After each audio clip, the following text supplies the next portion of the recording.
som do telefone aqui.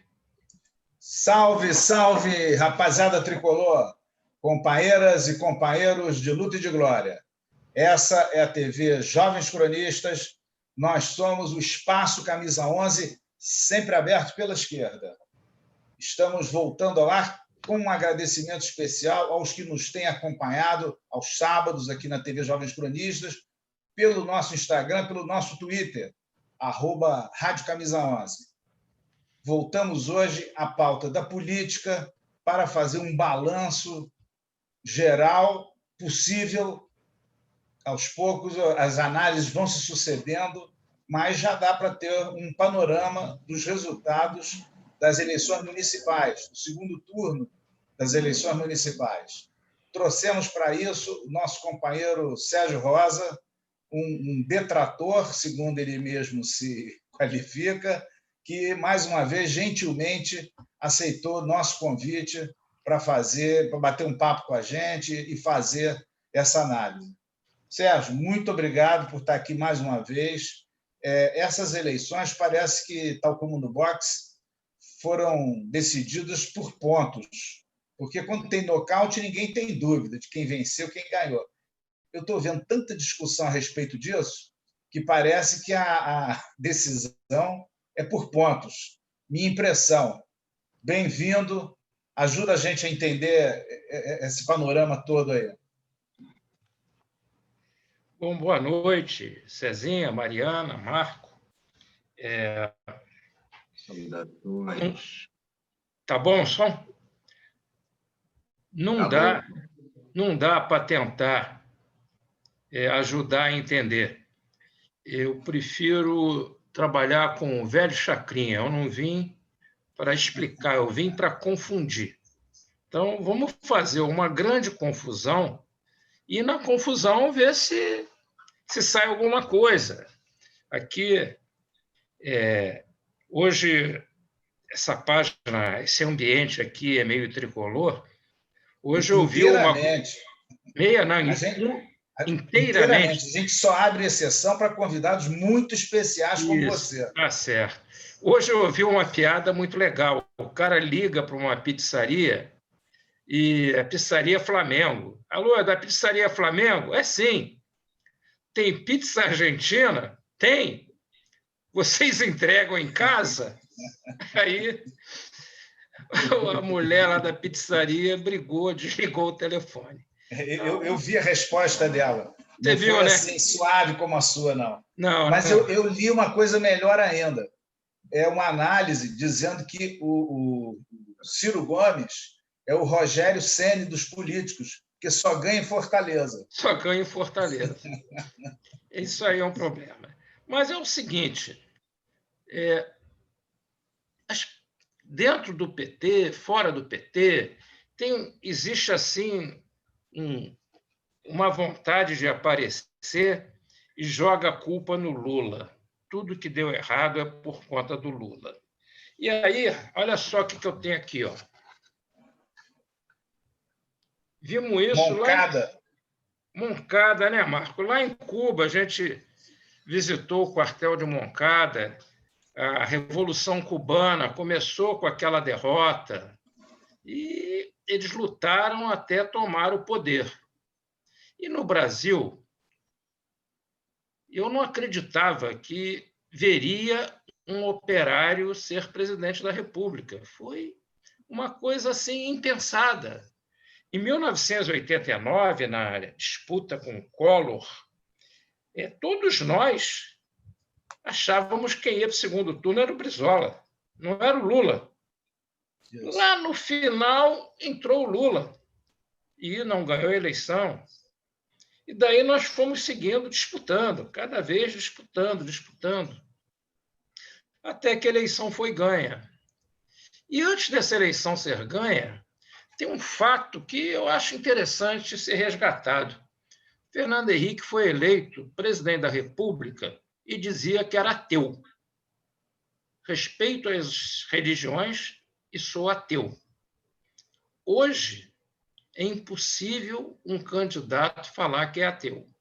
Isso vira uma coisa insuperável e entendo até que é uma covardia de quem é ateu passar a dizer que lê a Bíblia, que acredita em Deus, que está junto com todos, canta aquelas músicas lá. Eu não desrespeito ninguém pela sua religião, mas não vou afirmar que eu tenho uma religião para poder disputar a eleição. Então, assim como o Lula, ele, católico que é, ele enfrentou o PT e se submetia às decisões do partido. Ele dizia: eu sou contra o aborto, e contra outras coisas que eu não lembro aí que os religiosos católicos têm, e o partido tomava decisão diferente dele. A partir de um certo tempo, o partido não consegue tomar decisão diferente do que o Lula pensa. E depois que não toma essa decisão, descarrega nele a responsabilidade. Você falou, ora, eu tenho muita saudade do partido que tinha o Guxiquem como presidente. Era um presidente político, disputava na política. Muita saudade do partido com Zé Dirceu presidente, com muitas divergências que nós tivemos com Zé Dirceu, pelo jeito dele tocar o partido. Mas o partido discutia posições e as implantava. Agora, o que vive é assim, ninguém quer ser responsável. O Lula fala, todo mundo segue. Depois que seguiu, ora, o Lula errou. Bom, aí é mole, né?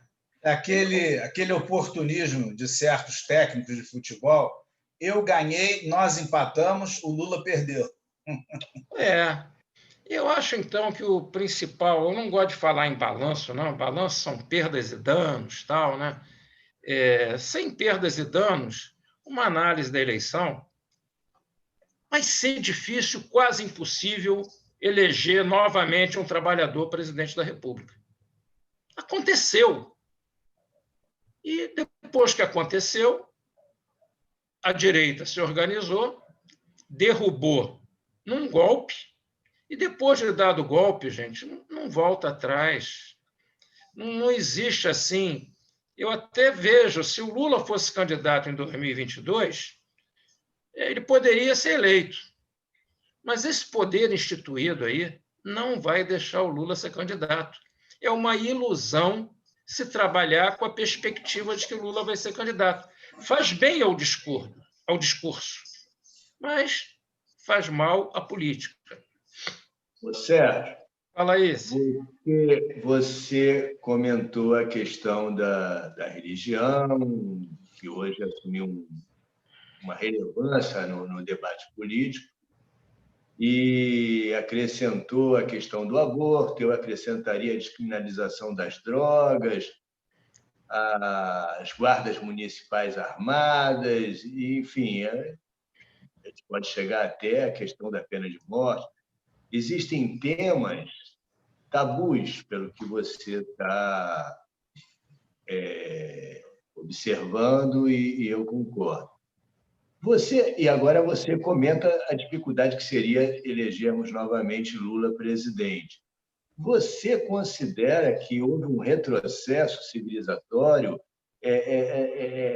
no campo do conservadorismo mesmo? A sociedade ficou mais careta, mais conservadora, mais preconceituosa, mais ressentida? Você acha isso?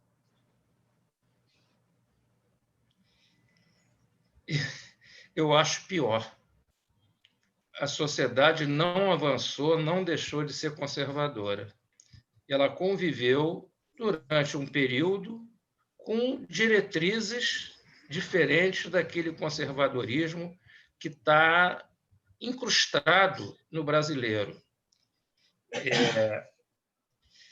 Houve uma mudança assim muito, eu acho, muito rápida. Relacionamento homossexual, falar abertamente das drogas, isso foi virando natural, mas não era natural. a maioria reage a isso e estava enrustida. Me parece, eu não estou afirmando, eu estou falando de um sentimento assim. Então, o normal é o preconceito. O racismo, ele teve muita dificuldade de ser enfrentado aqui no Brasil, ainda continua. Se dizia até na década de 60, 50, não há racismo no Brasil, tem racismo nos Estados Unidos. Ou seja, não estava escrito nas leis que havia racismo. Era só isso, mas o racismo existia. Nos Estados Unidos estava escrito nas leis. Lá avançou-se para uma mudança de comportamento. Aqui não. Aqui esse racismo está incrustado, tem uma posição incômoda por parte dos movimentos identitários que acaba fazendo discurso do tipo o PT de São Paulo foi muito mal porque é comandado por velhos brancos. Essa é uma fala muito racista. Quem é o velho branco? O Suplicy é um velho branco? É branco, é velho e é brilhante. Não pode haver esse enfrentamento de ser contra. Precisamos trabalhar uma convivência. E uma sociedade como a nossa, que não teve guerra, não teve luta pela independência, não teve luta pelo fim da escravatura, uma sociedade acomodada, dificilmente vai para o pau. Até aquela frase aí que rolou essa semana, do Trotsky, dizendo que fazer a revolução é muito difícil. Mas quando... Impossível. Toda revolução é impossível, até que se torne inevitável. Até que se torne inevitável. Estamos distante do inevitável. Estamos muito distantes. Temos que entender essa realidade para trabalhar. Entrando aí na questão da eleição municipal, vamos olhar Pernambuco. O PT resolveu que a Marília Reis é uma heroína e o PSB é o grande bandido da história. O PT está no governo estadual junto com o PSB. Estava junto com o município. Tem uma briga familiar. Os dois conviviam até algum tempo atrás. Parte para a eleição e da eleição, lamentavelmente, a campanha do PSB foi de baixíssimo nível, atacando esses vieses religiosos. Terminada a eleição, a presidente nacional do PT faz uma declaração contra o PSB. Isso não é política. A hora é de tentar reconstruir alguma coisa. E hoje, o Mercadante publicou um artigo, foi o Haddad, muito interessante, que fala Ciro, Dória e o Huck estão namorando o DEM. Só vai casar um. Esse movimento do Ciro, ele precisa ser isolado ao invés de ser valorizado. E isolar o Ciro é, novamente, fazer política com o PSB. Não tem outra saída. O PSB e tal, no Rio de Janeiro é o Molon, já foi do PT, é plenamente conversável. E o próprio PDT tem que ser buscado, porque Bolsonaro vai ter candidato, ou vai possivelmente a ele. Esse centrão aí, que se diz com DEM e César Maia, Rodrigo Maia, dependendo do aceno, o Rodrigo Maia vai com o Bolsonaro. Ele briga até ter o acordo. Quer ser presidente da Câmara de novo. Quem sabe por aí não tem uma reaproximação. Então, eu acho uma análise equivocada dizer que a extrema-direita perdeu. A extrema-direita não conseguiu ganhar algumas prefeituras. Aliás, não conseguiu ganhar quase nenhuma. Mas isso, para a política econômica, política social do Brasil, pouco interessa. Interessa para a questão de direitos humanos, esse negócio de bancada da bala. Isso aí, realmente, a extrema-direita Ser derrotada foi muito bom. Mas para a condução política do Brasil, tem que ter uma aliança séria. Não pode ser falar da aliança só no fim da eleição. Pega todos os balanços aí, todo mundo fala que, bom, agora é buscar unidade. Responda-me aí, como busca unidade? Eu fiz uma pergunta aos entrevistadores. Eu vou duplicar a sua pergunta, vou acrescentar a sua pergunta. Nesse esforço de diálogo, de negociação, de construção da unidade, haverá, não sei exatamente a dimensão, você provavelmente avalia melhor do que eu, mas haverá alguns desmoronamentos no nosso campo político. Eu me refiro à tal cláusula de barreira.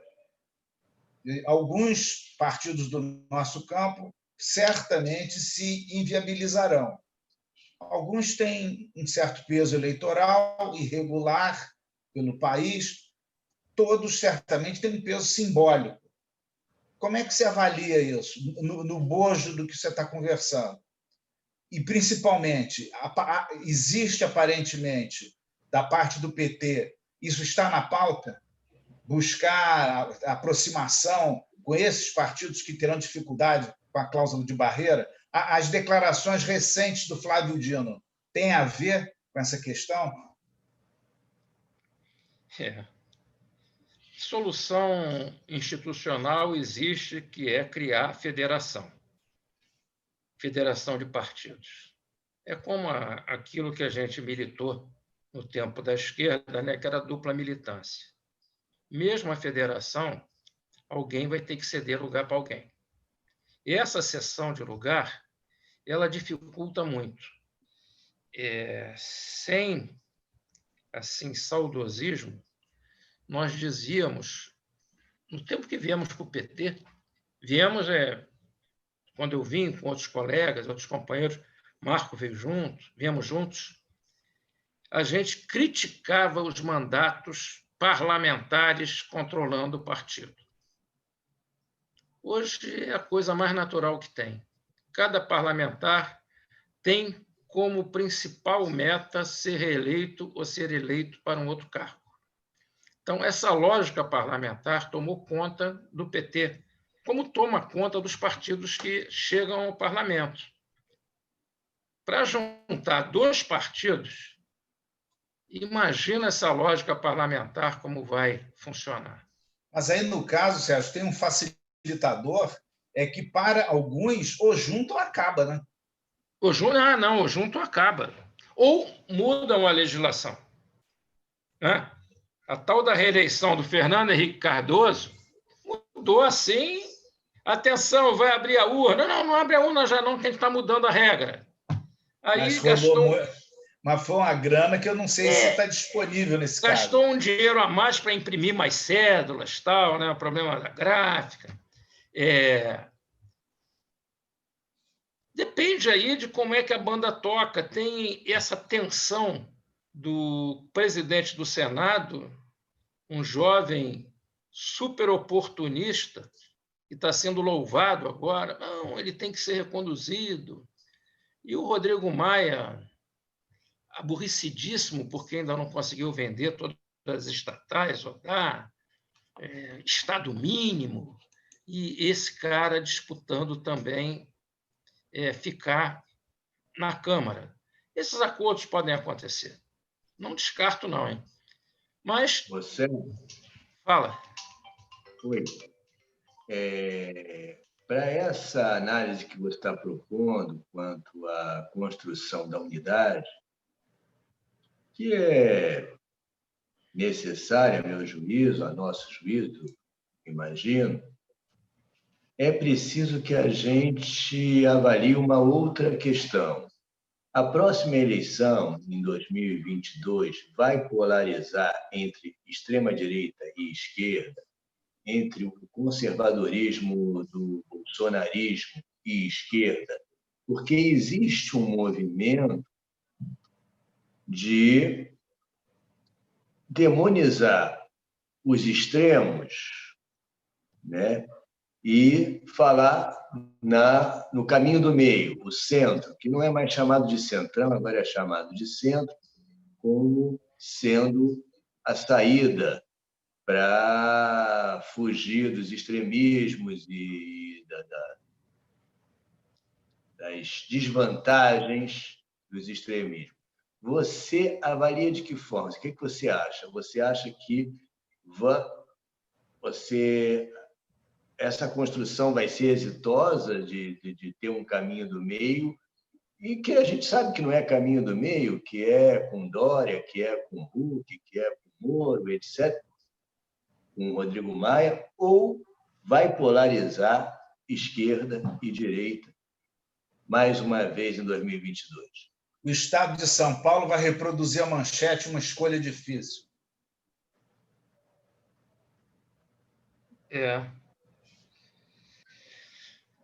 Não dá para fazer a previsão agora, não.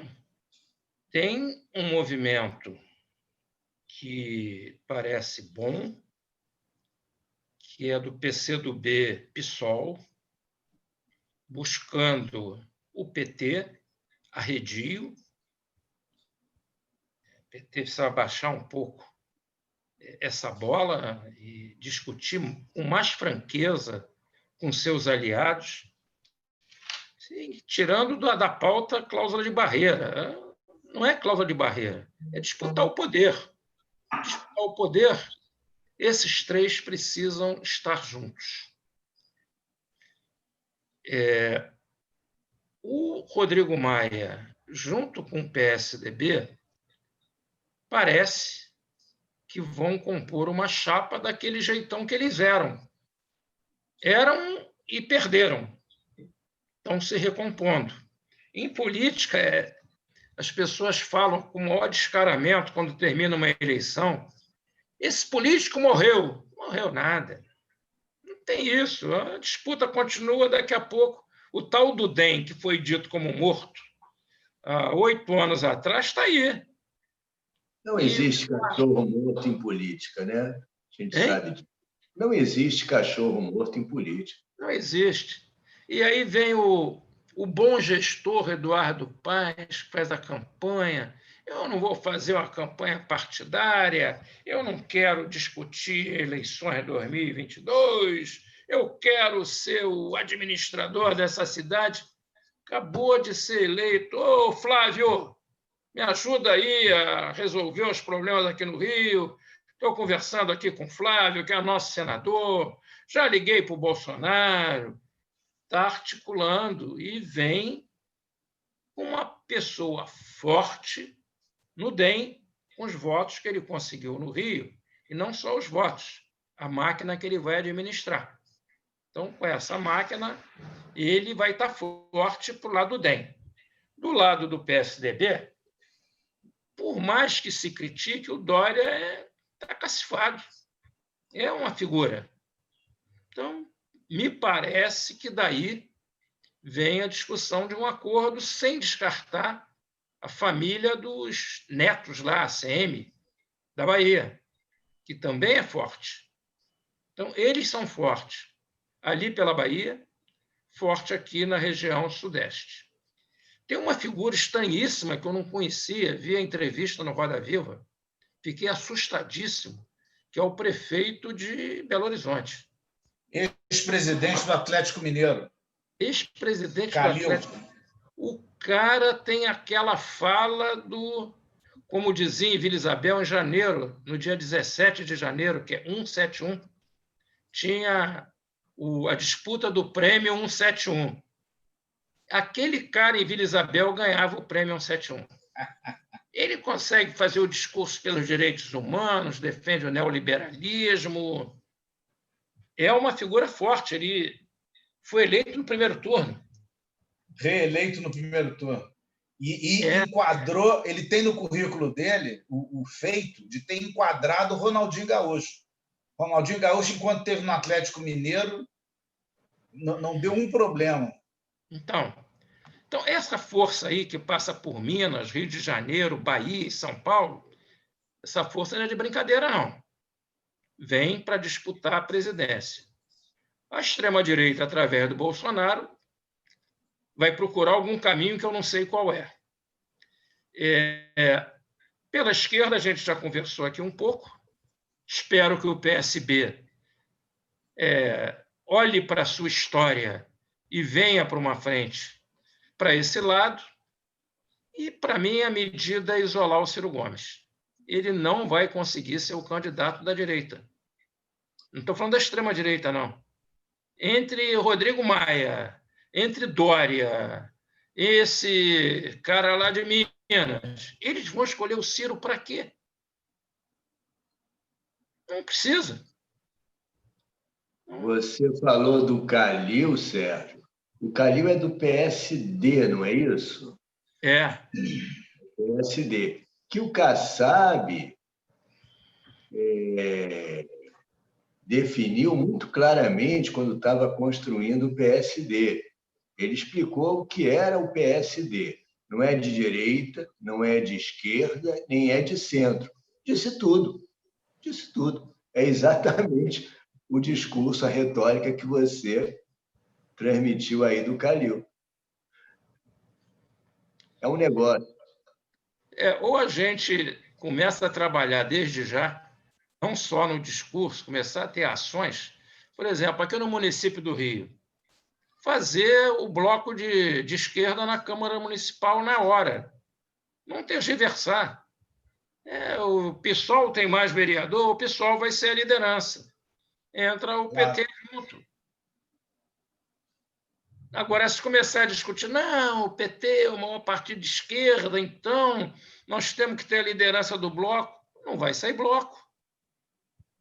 E, para mim, olha, eu vejo com muita alegria o crescimento do PSOL, porque é um outro PSOL que está crescendo.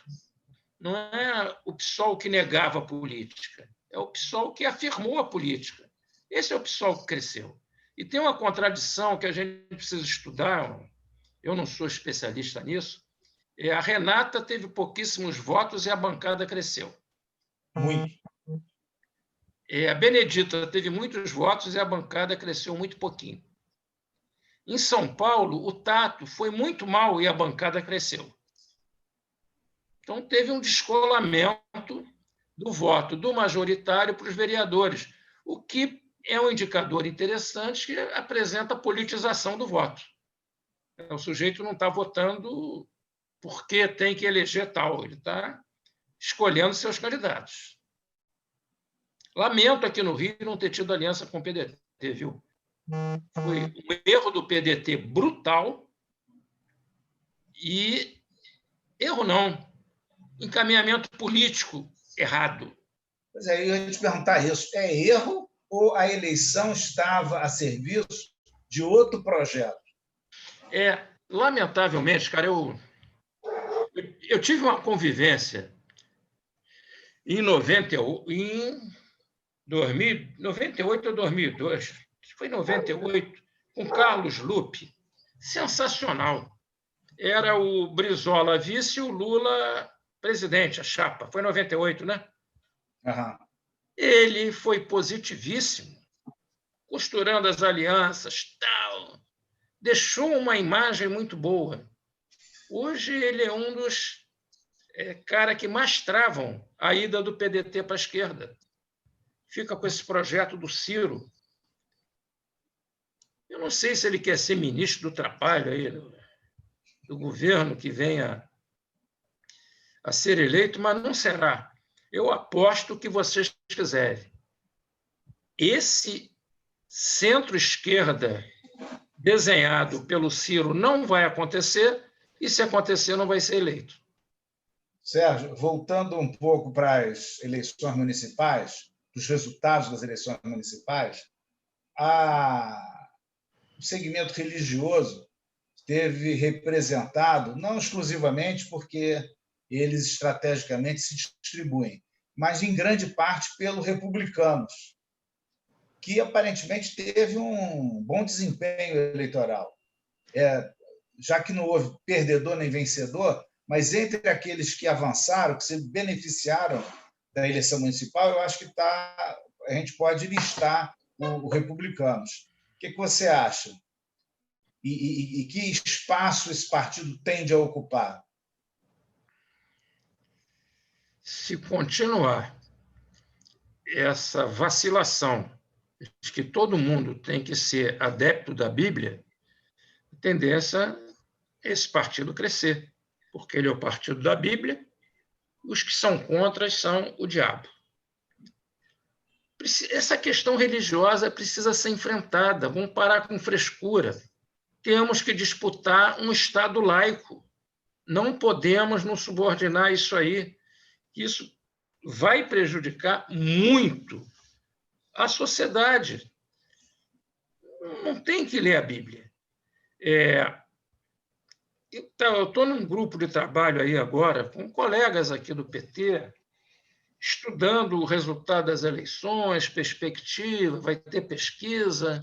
Eu fiz uma proposta lá, gente, vamos fazer o seguinte, tira 30% do eleitorado do Rio, que é evangélico, vamos ver qual a estratégia que nós teremos para disputar uma eleição, sabendo que estamos com a disputa em 70%.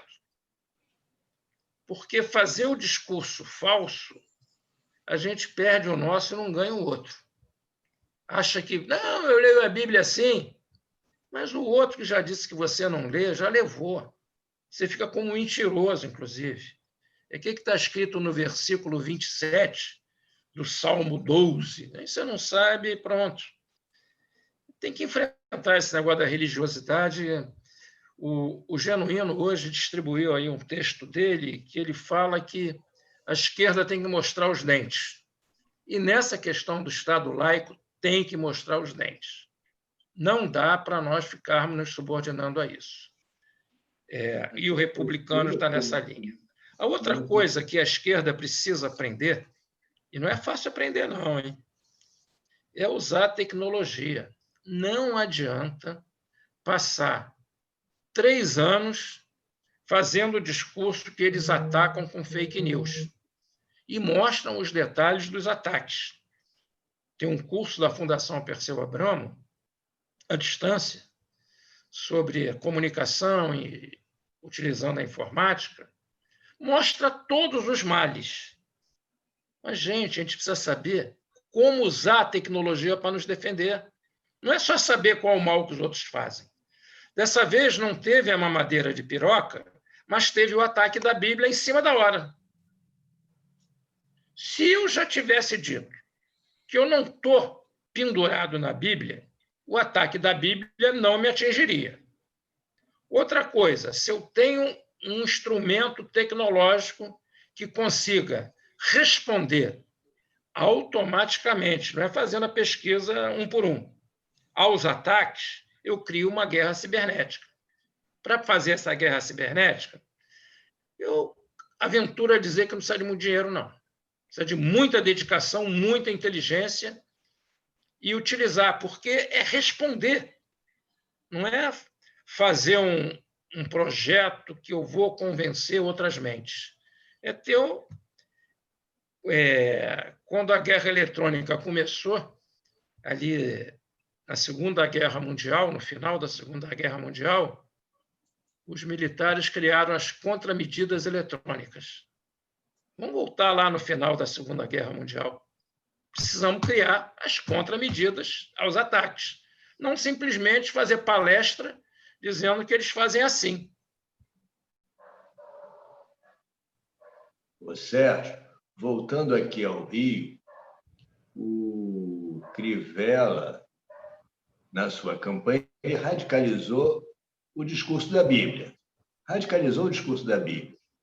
Não te parece, considerando as pesquisas de opinião quanto ao voto, que davam uma diferença grande dele para o Paes, que ele utilizou a campanha aqui do segundo turno para consolidar a sua base, que você já fez referência dos 30%, ele consolidou, ele falava na campanha dele para a sua base.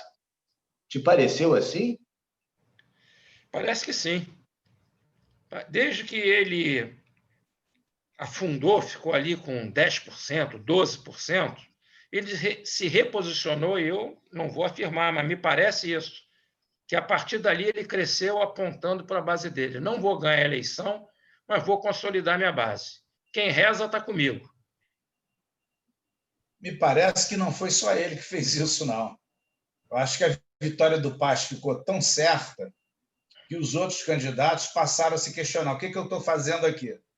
Ainda mais quem sequer tinha chance de ir para o segundo turno.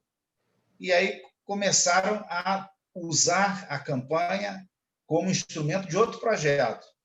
Seja a Marta a favor do projeto nacional do Ciro para daqui a 2 anos, seja a Benedita em relação ao seu eleitorado também. A Benedita é uma grande figura, mas me deu a impressão que fez uma campanha segmentada também. Então, o que eu não falo isso como crítica, não, é como uma observação.